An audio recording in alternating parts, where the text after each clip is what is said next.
Di sebuah istana megah, seorang gadis dipukuli tanpa ampun, hanya karena ia seorang budak. Tidak ada yang menolongnya, tidak ada yang peduli. Namun, tidak ada seorang pun di sana yang tahu bahwa gadis yang mereka hina setiap hari sebenarnya adalah pewaris tahta kerajaan yang hilang. Sampai suatu hari, sebuah kalung jatuh dari lehernya, dan seluruh istana berlutut di hadapannya. Inilah kisah tentang seorang budak hina yang ternyata adalah putri paling berkuasa di benua ini.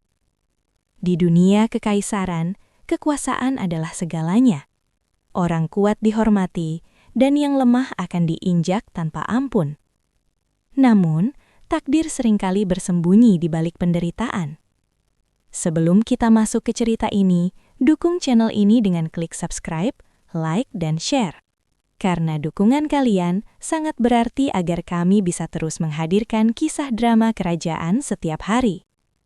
Terima kasih untuk kalian semua yang sudah mendukung. Hujan turun deras membasahi halaman belakang istana kekaisaran. Angin malam menusuk tulang. Namun, seorang gadis muda masih berlutut di atas tanah yang berlumpur. Tangannya merah dan kasar karena mencuci pakaian para selir sejak sore tanpa henti. Namanya Meilin. Di mata semua orang, dia hanyalah budak rendahan yang tidak berharga. "Cepat, kau mencuci pakaian atau tidur di sana?" bentak kepala pelayan Rong sambil menendang ember kayu di sampingnya. Air sabun tumpah mengenai wajah dan pakaian Meilin. Para pelayan lain tertawa sinis. Lihat wajahnya, seperti tikus basah. Budak sepertimu harusnya bersyukur masih diberi makan. Meilin menunduk dalam diam. Rambutnya menempel di pipi karena air hujan bercampur air sabun. Tidak ada yang tahu, di balik tatapan tunduk itu tersimpan kemarahan yang ia tahan bertahun-tahun. Dalam hatinya ia berbisik pelan.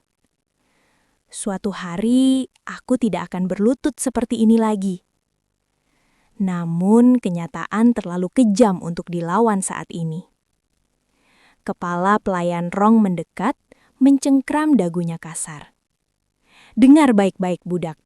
Kau tidak punya keluarga, tidak punya nama, tidak punya siapa-siapa. Kalau kau mati hari ini, tidak akan ada yang peduli." Kata-kata itu menusuk lebih dalam daripada pukulan. Tapi Meilin tetap diam. Ia sudah terbiasa. Setelah selesai mencuci, ia diperintahkan mengantarkan pakaian bersih ke paviliun utama istana, tempat para bangsawan tinggal. Tubuhnya gemetar karena dingin saat berjalan melewati koridor panjang. Saat berbelok di sudut taman batu, brak! Ia menabrak seseorang. Tubuhnya hampir jatuh, tapi sebuah tangan kuat menangkap lengannya. "Pelan, kau bisa terluka." Suara pria. Dalam dan tenang. Meilin mendongak kaget. Di depannya berdiri seorang pria tinggi mengenakan baju perang hitam dengan sulaman emas. Aura wibawanya langsung terasa, bahkan tanpa ia berbicara. Itu Jenderal Li Wei, pahlawan perang kekaisaran yang ditakuti musuh dan dihormati seluruh istana. Meilin panik dan langsung berlutut. "Maafkan saya, Tuan, saya tidak sengaja." Li Wei tidak melepaskan tangannya. Ia justru memperhatikan luka di jari-jari gadis itu. Kulitnya pecah, berdarah, jelas karena kerja berat. Alis Li Wei berkerut.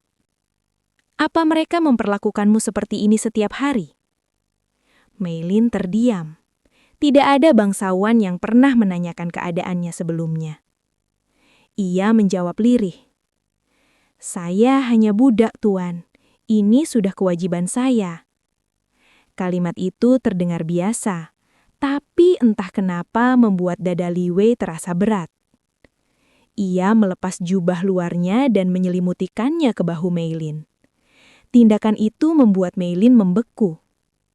Tuan, saya tidak pantas. Kau manusia, potong Li Wei tegas. Semua orang pantas dilindungi dari dingin. Untuk pertama kalinya dalam hidupnya, seseorang memperlakukan Meilin seperti manusia. Bukan alat, bukan budak. Hati Meilin bergetar.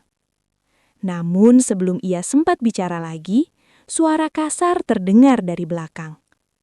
Meilin, jadi kau di sini?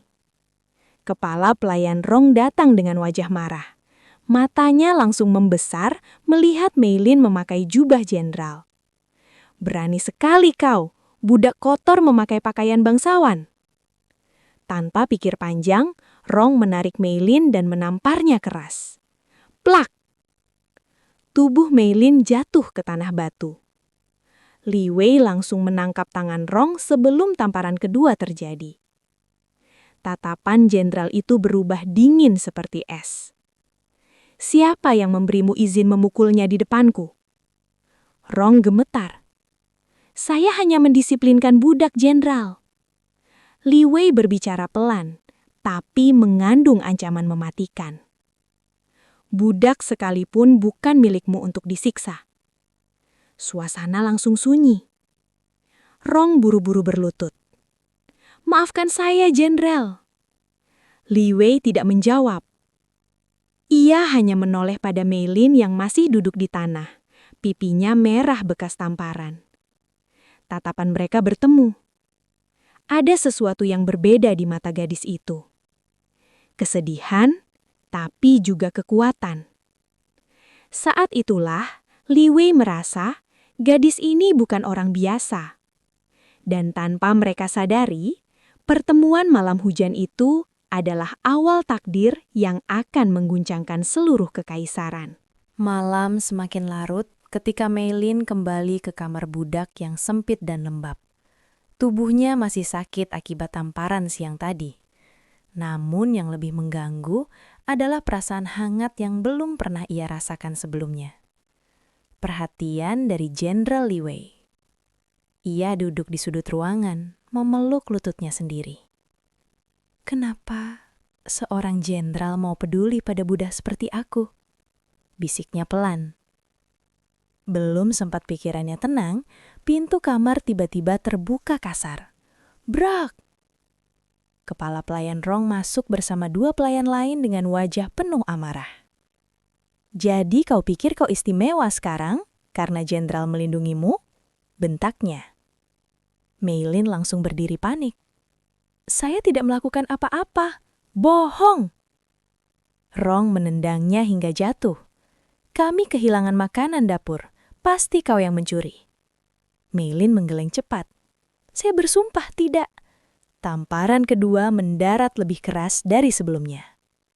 Para pelayan lain menahan tangannya, sementara Rong memukulinya tanpa belas kasihan. Tubuh Meilin lemas. Namun tiba-tiba, sebuah benda jatuh dari dalam bajunya. Ting! Sebuah kalung giok hijau menggelinding di lantai. Ukiran naga emas berkilau terkena cahaya minyak lampu. Semua orang langsung diam. Wajah Rong berubah pucat. Itu lambang keluarga kekaisaran. Meilin panik dan cepat mengambil kalung itu. Menggenggamnya erat di dada. Jangan sentuh, ini milikku. Tatapan Rong berubah curiga. Budak sepertimu punya benda bangsawan. Kau mencurinya.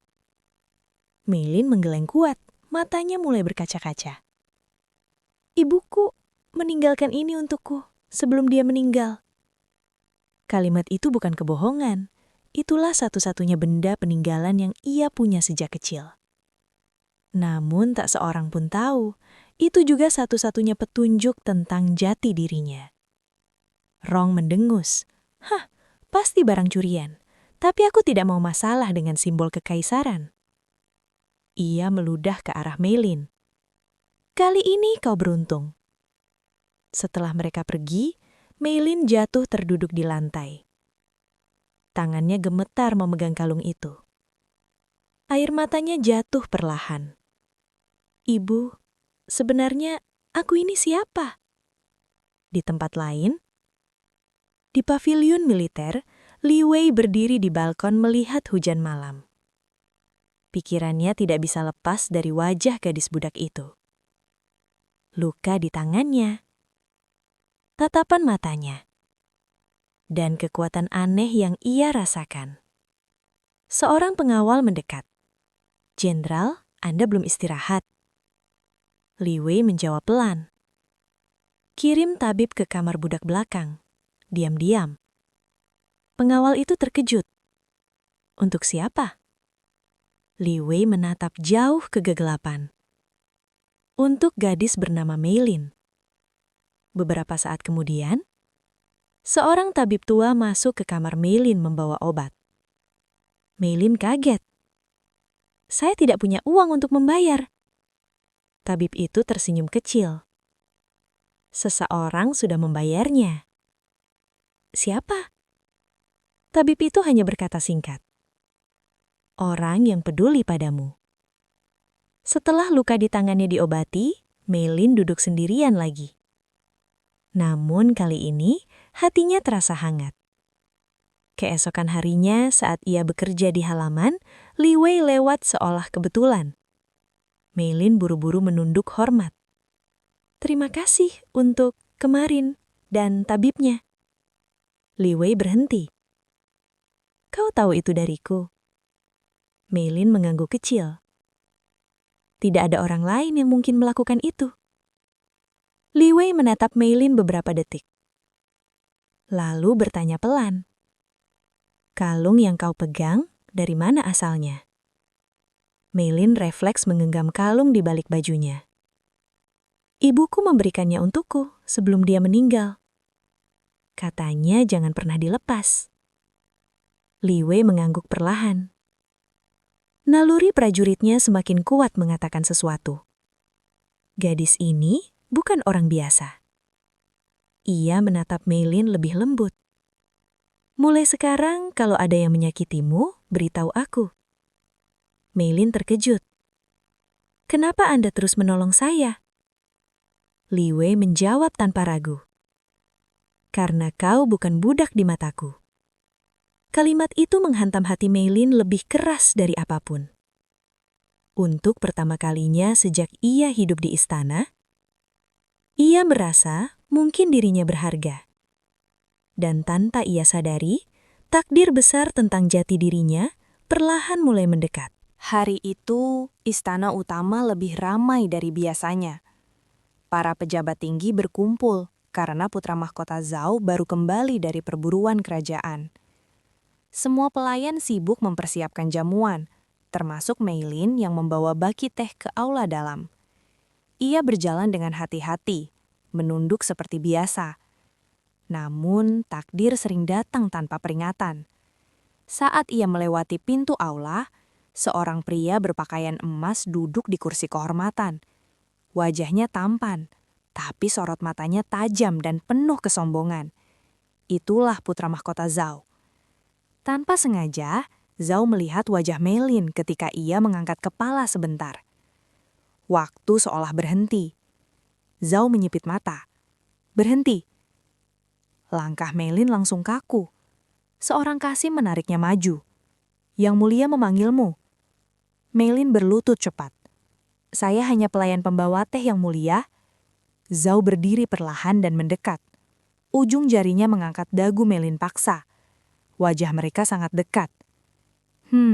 Wajah seperti ini kau bilang hanya pelayan." Nada suaranya penuh ketertarikan berbahaya. Meilin merasakan ketakutan merambat di tulang belakangnya. "Ampuni saya, Yang mulia." Zhao tersenyum tipis. "Aku menyukainya." Semua orang langsung paham arti kalimat itu. Ia menoleh ke kepala pelayan. "Mulai hari ini, budak ini melayani di kediamanku." Jantung Meilin seperti jatuh ke jurang. Ia tahu reputasi Zhao. Keji, kejam, tidak pernah peduli pada nyawa pelayan. Malam itu, Meilin dibawa ke paviliun putra mahkota Zhao. Ruangan mewah, tapi terasa seperti penjara. Zhao duduk santai sambil meminum arak. Kau tahu kenapa aku memilihmu? Meilin diam. Zhao tersenyum miring. Karena matamu tidak seperti budak. Ada sesuatu yang ingin kulihat hancur. Ia berdiri mendekat. Tangan Zhao hampir menyentuh pipi Meilin. Refleks, Meilin mundur. Saya mohon, jangan. Tatapan Zhao berubah dingin. Berani menolak aku. Tangannya mencengkram pergelangan Meilin kuat. Kau hanya budak. Hidupmu milikku. Air mata Meilin mulai jatuh. Aku lebih baik mati. Plak. Tamparan keras membuat tubuhnya terjatuh. Suasana menjadi tegang. Namun tepat saat Zhao hendak menariknya lagi, suara langkah sepatu perang terdengar dari pintu. Yang mulia, suara dalam dan tegas. Li Wei. Zhao menoleh kesal. Apa? Li Wei berdiri tegap. Ada laporan militer mendesak yang perlu Anda tanda tangani malam ini. Alasan itu jelas dibuat-buat. Semua orang tahu. Namun, Zhao tidak bisa menolak urusan militer resmi. Ia mendengus kesal. Keluar semua. Saat Meilin berdiri gemetar untuk pergi, Li Wei sempat melihat wajah Meilin. Pipi merah bekas tamparan. Tatapan ketakutan. Sesuatu dalam dada Li Wei langsung terbakar. Setelah keluar paviliun, Li Wei berjalan di samping Meilin tanpa bicara. Beberapa langkah kemudian ia berkata pelan, "Apa dia menyakitimu?" Meilin mencoba tersenyum. "Saya baik-baik saja." Namun air matanya justru jatuh. Li Wei berhenti berjalan. Tangannya terangkat, lalu ragu sebelum akhirnya menghapus air mata itu perlahan. "Jangan berbohong." Suara Li Wei rendah tapi penuh emosi. Meilin gemetar. Kenapa hidupku selalu seperti ini? Kalimat itu hampir seperti bisikan putus asa. Li Wei menggenggam tangan. Untuk pertama kalinya dalam hidupnya, ia merasakan kemarahan pribadi yang begitu kuat. Ia berkata pelan namun tegas. "Selama aku masih hidup, tidak ada yang boleh menyentuhmu tanpa izinmu." Meilin menatapnya kaget. Jantungnya berdegup keras.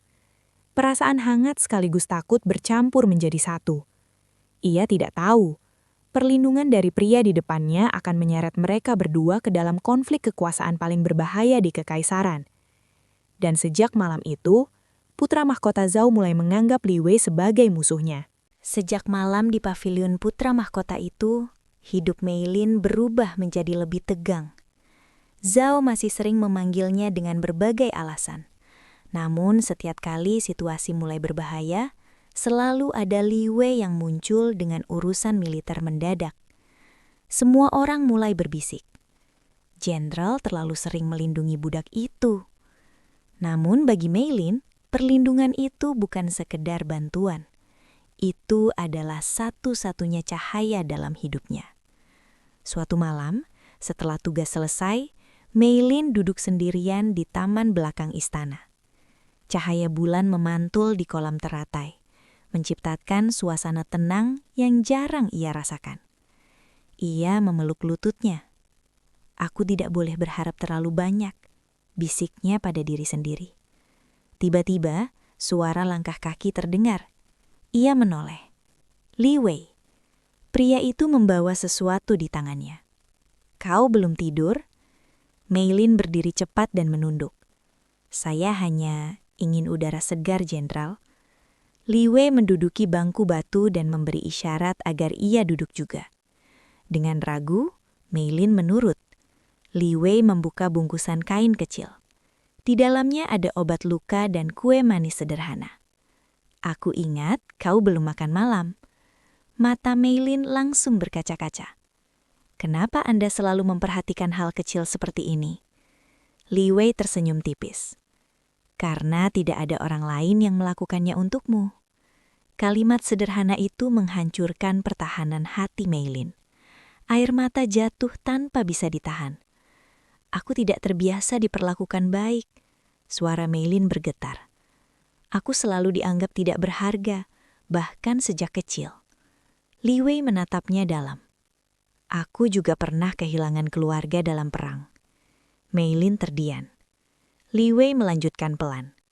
"Aku tahu rasanya sendirian di dunia." Untuk pertama kalinya, ada seseorang yang benar-benar mengerti dirinya. Tanpa sadar, Meilin berkata, "Kalau suatu hari aku menghilang, apakah Anda akan mengingatku?" Pertanyaan itu membuat Li Wei terkejut. Ia langsung menjawab tanpa ragu, "Tidak mungkin aku melupakanmu." Jantung Meilin berdegup keras. Suasana hening. Hanya suara air kolam dan angin malam. Li Wei perlahan mengangkat tangannya, lalu menghapus air mata di pipi Meilin. Sentuhan itu lembut, tapi terasa seperti api di dada mereka berdua. Kata Li Wei pelan, "Mulai sekarang, kau tidak sendiri lagi." Meilin menatapnya. Jarak mereka sangat dekat. Degup jantung terdengar jelas. Untuk sesaat, dunia terasa berhenti. Namun tiba-tiba, Meilin mundur sedikit. Ia teringat sesuatu. Kalung giok di lehernya. Rahasia asal-usulnya. Bahaya yang bisa menimpa Li Wei jika identitasnya terungkap. "Aku tidak boleh," bisiknya dalam hati. Li Wei melihat perubahan ekspresinya. "Ada apa?" Meilin menggeleng cepat. "Tidak, hanya saya takut." "Takut apa?" Meilin ragu beberapa detik sebelum menjawab jujur. "Takut kehilangan satu-satunya orang yang baik padaku." Kalimat itu membuat dada Li Wei terasa hangat sekaligus sakit. Ia berkata dengan suara rendah, "Aku tidak akan pergi." Meilin menatapnya lama. Perasaan yang selama ini ia tahan akhirnya muncul. Perasaan cinta. Namun, cinta itu datang bersama ketakutan besar.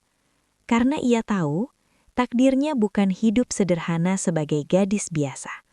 Dan jika hari itu tiba, hubungan mereka mungkin tidak akan pernah sama lagi.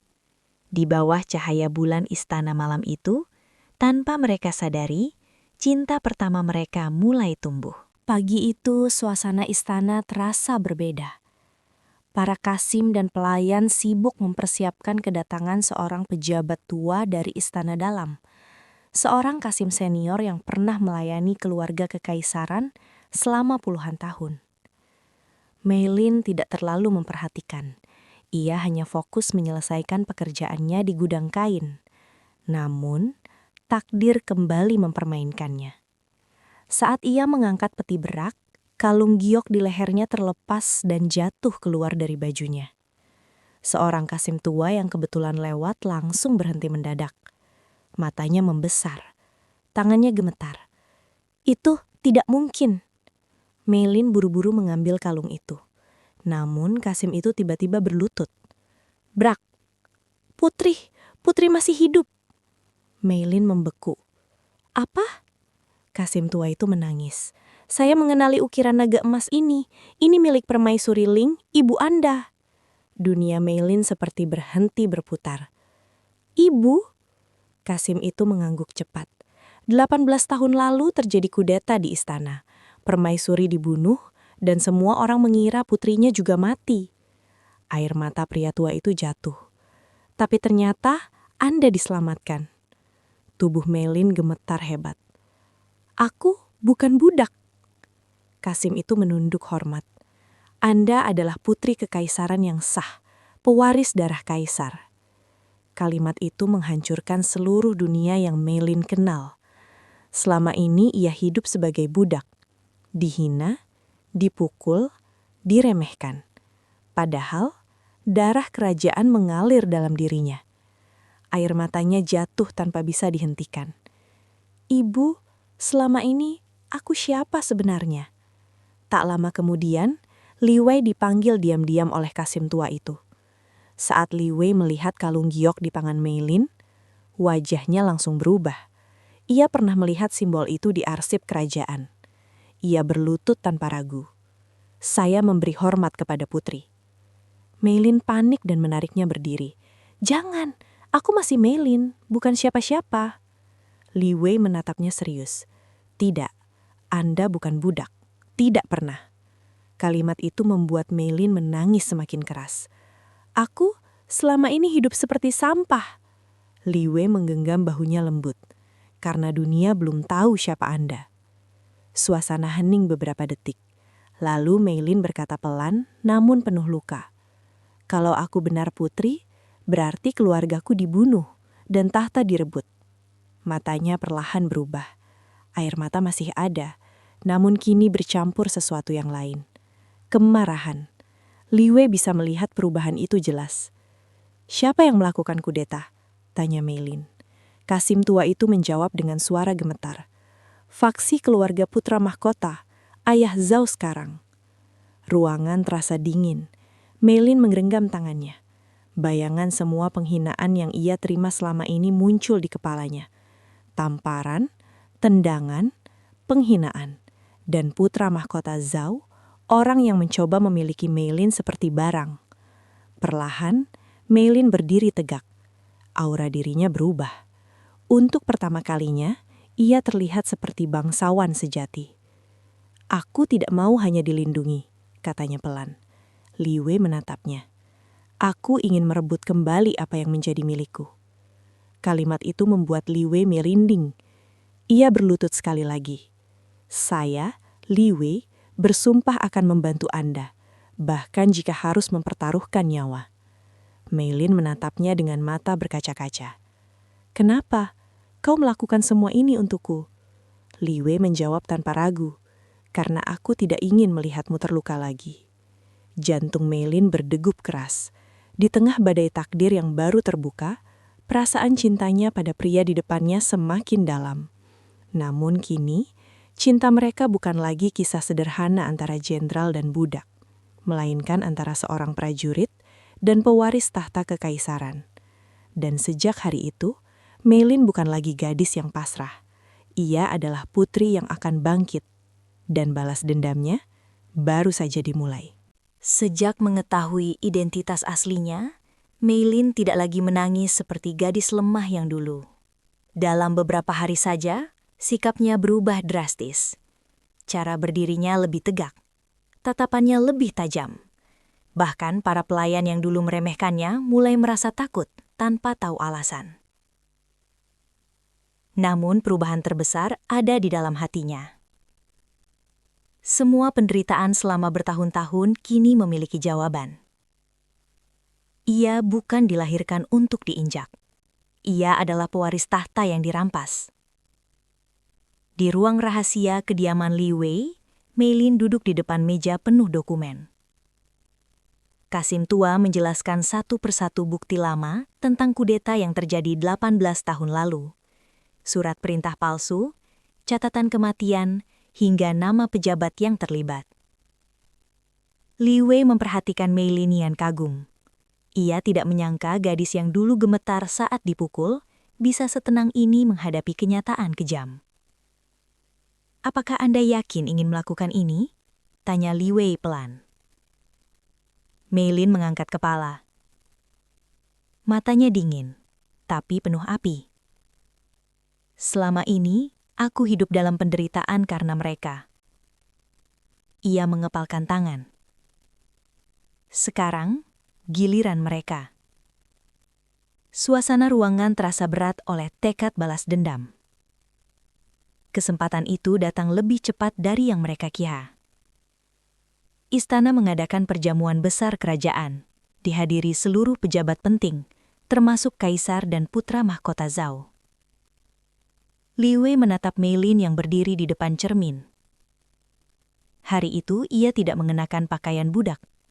Ia memakai hanfu bangsawan berwarna merah tua dengan bordir emas. Rambutnya disanggul elegan. Untuk pertama kalinya, kecantikan dan aura bangsawannya terlihat jelas. Li Wei hampir tidak bisa berkata apa-apa. "Kau terlihat..." Ia berhenti sejenak. "Seperti putri sejati." Meilin menyenyum tipis. "Aku memang putri." Namun sebelum pergi, ia berkata pelan. "Apapun yang terjadi nanti, jangan hentikan aku." Li Wei memahami maksudnya. Hari ini adalah awal perang. Perjamuan berlangsung meriah. Musik mengalun. Para pejabat tertawa. Putra mahkota Zhao duduk santai dengan wajah angkuh. Namun tiba-tiba suasana berubah ketika seorang wanita berjalan masuk ke aula utama. Semua orang menoleh.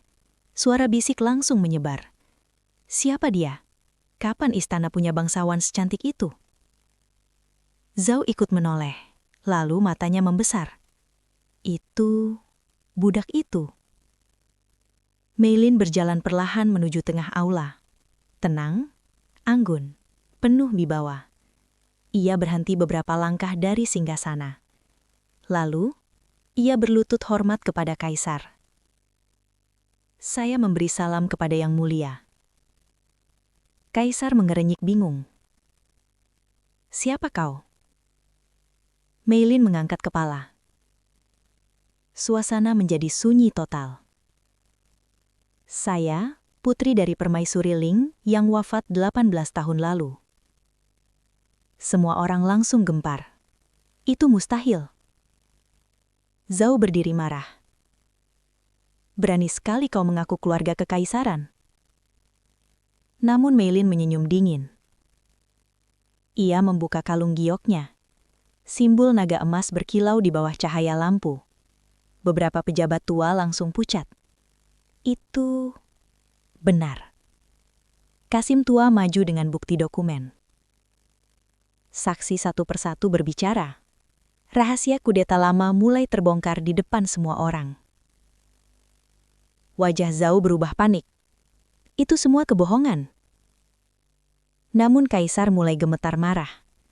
Tatapannya berpindah antara Meilin dan Zhao.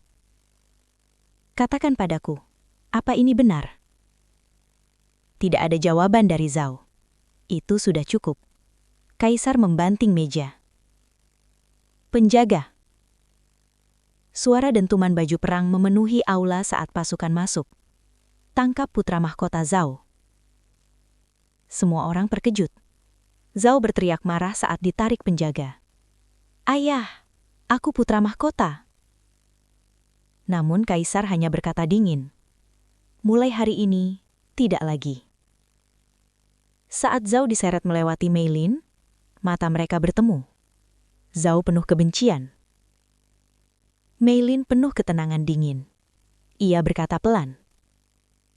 Inilah harga meremehkan orang lain. Untuk pertama kalinya dalam hidupnya, Meilin tidak merasa lemah. Ia merasa berkuasa. Dan di belakangnya, Li Wei berdiri sebagai pelindungnya. Balas dendam baru saja mulai. Penangkapan putra mahkota Zhao mengguncang seluruh kekaisaran. Selama berhari-hari, istana dipenuhi penyelidikan dan persidangan pejabat yang terlibat dalam kudeta masa lalu. Nama-nama besar jatuh satu persatu. Namun di tengah kekacauan itu, satu hal menjadi jelas. Meilin adalah pewaris darah kekaisaran yang sah. Hari penobatan akhirnya tiba. Langit cerah seolah ikut merayakan. Halaman utama istana dipenuhi pejabat, jenderal dan rakyat yang diundang. Semua mata tertuju pada seorang wanita yang berjalan perlahan menuju tangga singgasana. Hanfu emas kebesaran membungkus tubuhnya. Mahkota Phoenix berkilau di kepalanya. Tidak ada lagi gadis budak yang dulu dipermalukan. Yang berdiri di sana sekarang adalah seorang putri sejati. Suara Kasim istana menggema. Dengan ini diumumkan, Putri Meilin diangkat sebagai putri mahkota kekaisaran. Semua orang berlutut serentak. Hidup putri mahkota! Suara itu menggema seperti gelombang.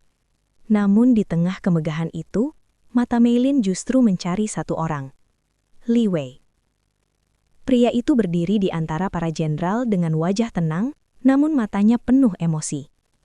Kenangan masa lalu berputar di kepala Meilin. Lumpur, tamparan, air mata, dan pria yang pertama kali menyelimuti tubuhnya dengan jubah hangat. Tanpa sadar, matanya berkaca-kaca. Malam harinya, setelah semua perayaan selesai, Meilin berjalan sendirian ke taman belakang istana, tempat di mana hubungan mereka dulu mulai tumbuh. Ia tahu, Li Wei pasti ada di sana.